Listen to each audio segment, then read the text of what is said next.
یہ میری خوش قسمتی کہ میں حضور کا امت ساری زندگی اس کا شکریہ ادا کرتا رہوں تو کہ شکر ادا.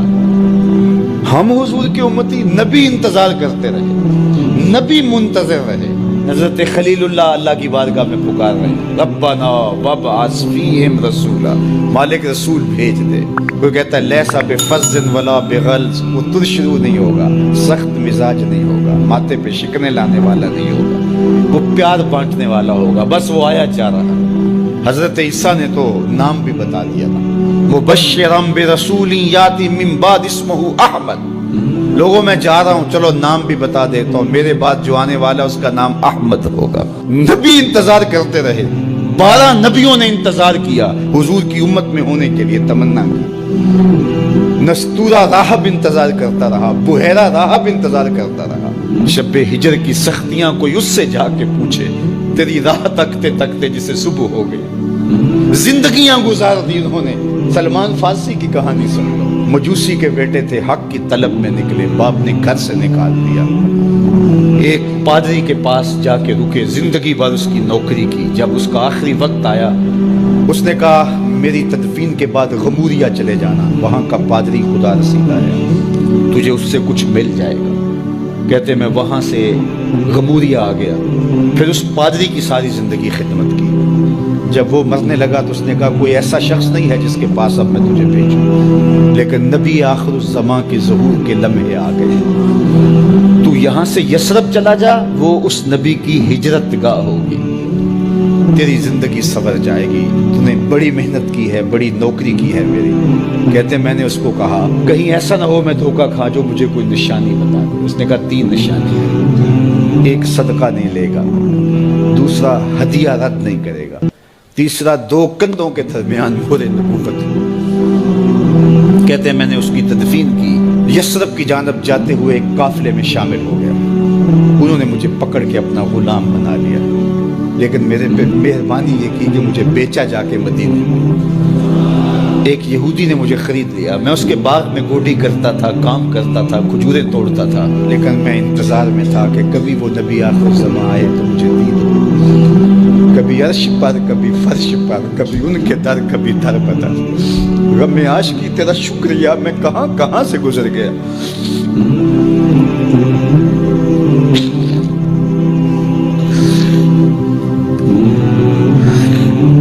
کہتے ہیں ایک دن میں اپنے باغ میں کھجوریں توڑ رہا تھا کہ ہواؤں میں مستی پیدا ہو گئی اور ہر سمت سے طلع البدر علینا کی صدائیں گونجنے لگی. میں سمجھ گیا کہ وہ لمحے آ گئے. میں نے چھلانگ لگا دی اور دوڑ پڑا.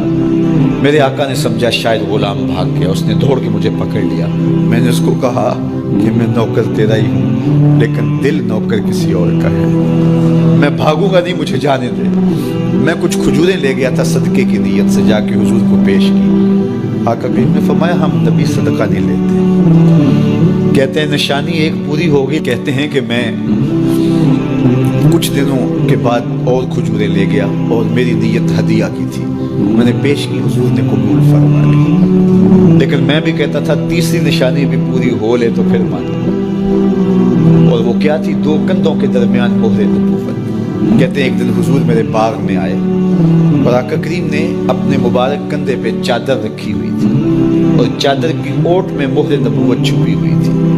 اور میں پیچھے ہو کے دیکھتا تھا اور میری آرزو یہ تھی کہ کوئی تیز جھونکا ہوا کا آئے اور چادر ہٹ جائے اور میں مہر نبوت کی زیارت کر لوں. حضور میرے ارادہ قلب سے آگاہ ہوئے. فَأَلْقَى إِلَيَّ رِدَاءَهُ. حضور نے چادر اتار کے میری جانب پھینکی اور پھر ایسے رخ کر کے فرمایا انظر الی ما امرت بہ. اس پادری نے جو بتایا تھا دیکھ لے آ کے. تو کہا میں نے دیکھا کہ حضور کے رخ کے درمیان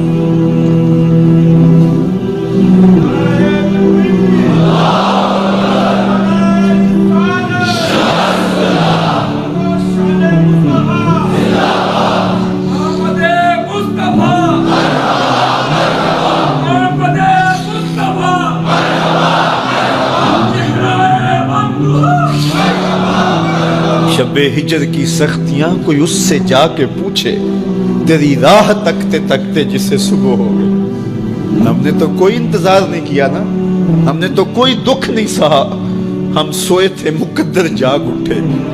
ہمارے والد مسجد سے مولوی صاحب کو بلا لائے. انہوں نے کان میں آ کے کہا مبارک ہو تو حضور کا نوکر بن کے آ رہا.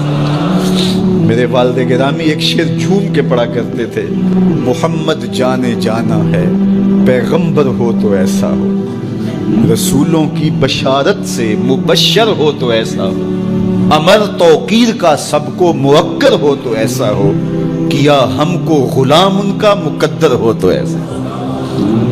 میں اپنے مقدر پہ قربان نہ جاؤں, آپ اپنے مقدر پہ نثار نہ جائیں. ہمیں وہ نبی ملا جو نبیوں کا نبی. بنو سعد کے مقدر بھی جاگ اٹھے. اللہ اکبر, کیا وہ خوش نصیب وادیاں تھیں, کیا وہ خوش بخت پہاڑ تھے بنو سعد کے, جہاں حضور نے زندگی کے ابتدائی سال گزارے. اللہ اکبر. حضرت حلیمہ سعدیہ کہتی ہیں جب میں حضور کو گھر لے گئی تو میرے گھر میں روشنیاں آ گئیں. باقاعدہ عورتوں نے کہا حلیمہ تو اتنی امیر ہو گئی ہے رات کو بھی دیا نہیں بجھاتی. بڑے امیر کبیر گھرانوں میں بھی رات کو لوگ دیا بجھا دیا کرتے ہیں, لیکن تو اتنی ہی امیر ہو گئی ہے کہ رات کو بھی تیرے گھر کا دیا نہیں بجھتا. تو حلیمہ سعدیہ نے کہا آؤ میں تمہیں بتاؤں میرے گھر میں دیا کون سا روشن. باقاعدہ ہم جولیوں کو بلایا, پالنے میں حضور تھے, اشارہ کر کے کہا ما کننا نحتاج الی السراج من یوم اخذناہ, جب سے یہ پیارا گھر آیا ہے میں نے سارے دیے توڑ دیے. دیے کی ضرورت نہ مشعل کی حاجت, عجب روشنی تو نے پائی حلیمہ, بڑی تو نے توقیر پائی حلیمہ, بنی تو محمد کی دائی حلیمہ. کہا ما کننا نحتاج الی السراج من یوم اخذناہ, جب سے یہ پیارا گھر میں آیا ہے میں نے سارے دیے توڑ دیے. جہاں روشنی چاہیے ہوتی ہے حضور کو اٹھا کے اس کمرے میں لے جاتے ہیں, وہاں انوار پھیل جاتے ہیں, روشنیاں پھیل جاتی ہیں. کیسے اجالے پھیلے, کیسی روشنیاں پھیلے. حلیمہ دا چھپر کھجوری دے تھلے, حوراں وچھالے نوری مسلے, فرش تو عرش تک پہ گئی دہائی, حلیمہ نے لٹ لئی خدا دی خدائی. اللہ اکبر. وہ سارا دن تو صحراؤں میں گھوم لیتی تھی, اسے جب بھوک لگتی تھی لبوں کو چوم لیتی تھی. بخت جاگے حلیمہ سعدیہ کے, حضور ان کے گھر آئے. اللہ اکبر. جدھر سے گزرتے گئے نور پھیلتا گیا, انوار پھیلتے گئے. حضرت سیدہ طیبہ طاہرہ حضرت عائشہ سلام اللہ علیہا فرماتی ہیں کہ میں کچھ سی رہی تھی کہ میرے ہاتھ سے سوئی گر گئی. اب حضور کے گھر میں دیے میں جلانے کے لیے تیل بھی نہیں تھا. میں پریشان تھی, سوئی گر گئی. اتنے میں حضور تشریف لائے. حضور مسکرائے, کہتی ہے میں نے گمی ہوئی سوئی تلاش کر لی. اللہ اکبر. تو یہ روشنی تھی, یہ انوار تھے. اللہ اکبر. اذا ضحک یتلالع فی الجدر, جب حضور مسکراتے تھے سامنے والی دیواروں پہ عکس پڑتا تھا. اللہ اکبر. جب مسکراتے تھے نور پھیل جاتا تھا. اذا تکلم رؤیا کالنور یخرج من بین ثنایا, حضور کے سامنے والے دانتوں میں ہلکا سا فاصلہ تھا, اور جب آقا کریم گفتگو کرتے تھے وہاں سے نور کی کرنیں چھن چھن کے نکلتی تھیں, انوار پھیل جاتے تھے. ایسا نوری ماحول, ایسا نورانی چہرہ. حضرت ابو ہریرہ بولے کل قمر لیلۃ البدر لم ارى قبلہ ولا بعدہ مثلہ. کیا پوچھتے ہو, 14ویں رات کا چمکتا ہوا چاند تھے میرے حضور. پھر کہا نہیں نہیں نہیں, حضور جیسا نہ پہلے دیکھا نہ بعد میں دیکھا. حضرت حسان بن ثابت پاس کھڑے تھے. کہا دیکھتے کیسے, کسی ماں نے جنم دیا ہوتا تو دیکھتے. خدا نے وہ سچائی پن چھڑیا جدے وچ محمد نو ٹالیا سی. حسینہ جمیلہ دا منہ موڑ دیتا, محمد بنا کے قلم توڑ دیتا. مثل او در عالم امکان متصور نیست. حضرت شیخ مجدد کہتے ہیں حضور کی مثل بزم عالم میں ممکن ہی نہیں ہے, ہو ہی نہیں سکتا. اور اقبال کا لہجہ بھی دیکھیے, رخ مصطفیٰ ہے وہ آئینہ کہ اب اس سا دوسرا آئینہ نہ کسی کی بزم خیال میں نہ دکان آئینہ ساز میں. تو وہ پیکر تراشا, وہ پیکر تراشا, مکھ چند بدرشا شانی ہے, متھے چمک دی لاٹ نورانی ہے, کالی زلف تیک مستانی, مخمور رکھی ہند مد بھریاں. کیسا جمال دیا, کیسا حسن دیا. اچھا بریلی کے امام سے بھی پوچھ لیجئے. اللہ اکبر. بل بل نے گل ان کو